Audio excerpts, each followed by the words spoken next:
নামাজের বাহিরে 7 ফরজ। 1 নাম্বার শরীর পাক, এই দলিল নিলাম সূরা মাইদা 6 নম্বর আয়াত থেকে। 2 নাম্বার কাপড় পাক, সূরা মুদ্দাসির আয়াত নাম্বার 4।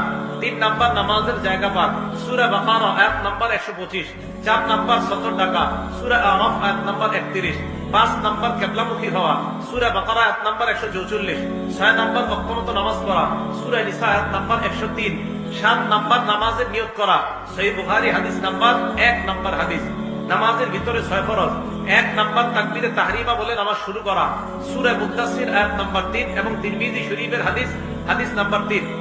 এরপরে আপনার দাঁড়িয়ে নামাজ পড়া, এইটা পাইলাম সূরা বাকারার 238 নাম্বার আয়াত থেকে। 3 নাম্বার কেরাত পড়া, সূরা মুজাম্মিল 20 নাম্বার আয়াত।